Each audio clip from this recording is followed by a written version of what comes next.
Maybe you are just sitting somewhere. This audio starts.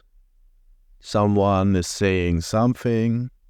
It's not really interesting. It just goes on and on.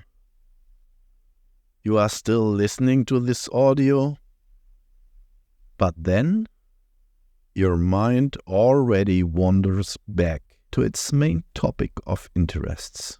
What to do next. Mind loves to be busy. It does not care about yourself trying to have a moment. It loves to run, jump, climb impossible heights, or sometimes even hide in the darkest corner of a cave to look for revenge. It seems there must be an infinite space inside your body where your mind is thinking. Mind can travel through the universe or immerse itself into the center of an atom to investigate imaginary worlds. Those are present in the existence inside and out. But are those objects in your immediate surrounding? Yes and no. It depends on how your mind defines a surrounding. Your body might not be able to walk into the center of the universe or shrink to the size of the interior of an atom. Your mind thinks it can. If you try to follow your mind with your body to these extremes, you most probably fail to do so.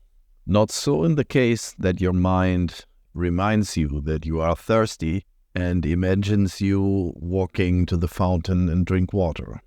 This could work if you don't get distracted by other thoughts while exercising your body, walking your way to refreshment. So there are a lot of different thoughts arising in your mind, and they are not all made of the same importance, quality, or usefulness. We could sort them into some categories. There are thoughts, those serve as an immediate intuition regarding your survival. Others travel in time, imagining events in the past or future. Stuff that does not really matter right now. As we listen to my words about the mind, it seems there is something more available to be the witness and observe the mind in action. This observer is actually more me than my mind, as I recognize that I can observe my mind in action. I can learn to separate the awareness of me from the incessant activity of my mind. I can check in on it. Just observe how my mind is active. My mind is offering all kinds of distractions added to what actually really is happening in the here and now. I might even be able to differentiate between what is helpful right now and what is just a distracting construction of mind-boggling monkey thoughts. Those are trying to get my attention. There are also some patterns of mind activity I would like to point out.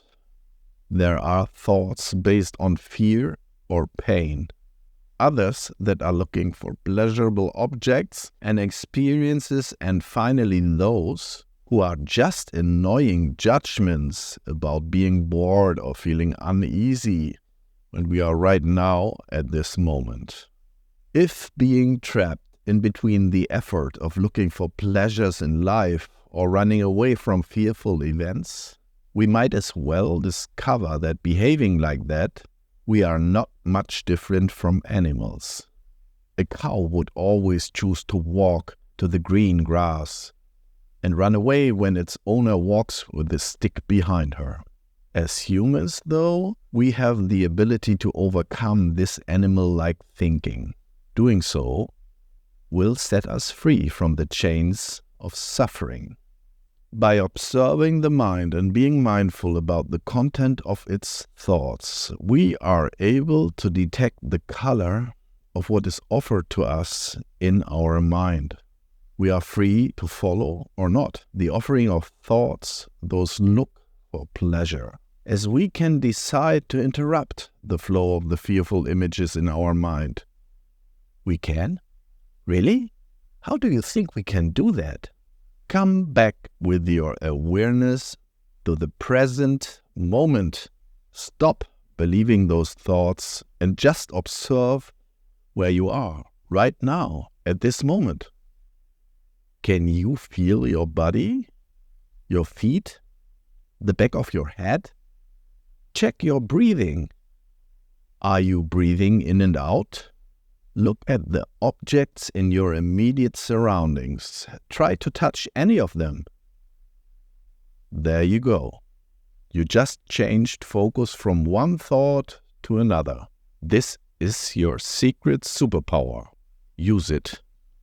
As we already might have observed, when paying attention to what the mind does in our daily life, we might want to find something for it to play with. Let's say our mind is our little pet monster that needs its own toys to play with. This is used in spiritual teachings on a regular basis when you recite mantras or prayers. Those powerful concepts, words or sounds, are divine blessings. They are not based on efforts to search for pleasures or being terrorized by fearful projections of future events. As clean and healthy and peaceful as those prayers and mantras are, they will only use your mind in a positive and constructive way. If you are still amazed by the idea that worldly pleasures might fulfill you, reaching a point of eternal happiness when you reach that goal, you might want also consider affirmations. Those too can take care of converting unwanted thinking into useful results. Repeating structured sentences, those affirm positively the existence of material objects or feelings. Even if you think about certain types of other humans manifesting in your life, it leads to results. You are a creator. Yes, you can. And it might be helpful to do so. At least you can find out that your pursuit of happiness is futile. When reaching the goal, most probably the happiness experienced will not last too long.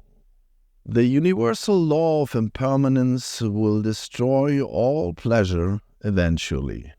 Nothing lasts. Everything changes. But maybe you want to experience that firsthand. Don't take my word for it. Find out about it yourself. Here is another helpful activity for your mind when you walk from point A to point B or have some idle time at hand. Normally, when bored, your mind might take the opportunity to wander around and wiggle in between unhappy thoughts and pleasurable desires. Keep it busy with something completely different but highly useful for a fulfilled life. Think a prolonged I when you inhale and a prolonged am while exhaling. I am. Check what you are feeling inside your body and notice how you recharge the invisible, untouchable reality that is your true nature. That will keep your mind busy while walking and helps destroy your false perception of mind-body construct that inhibits the realization of your true self. And then don't forget there's the smallest, shortest, and most effective mantra to the path of enlightenment. Om. It does not matter what you give your mind to play with. Just let it have something useful. Stop letting the mind dominate your actions. You are not your mind. You have a mind.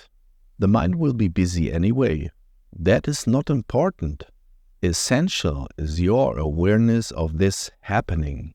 Take back the control over your mind. You are in charge, not your mind. Let it work for you, not against you. The most interesting question to be asked is, who are you? You might want to answer this question with, I am me. Better would be the more accurate answer, I don't know. As long as you do not really know who you are, you might want to ask yourself, who am I? This too is some very good mind food. It exercises your ability to concentrate and focus on the unreachable answer to that question.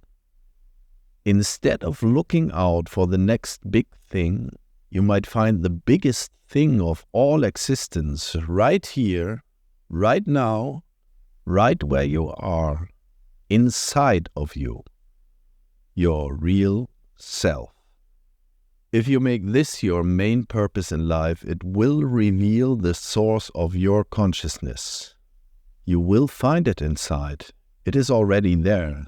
You just have to surrender and realize you are that. Om, peace, peace, peace.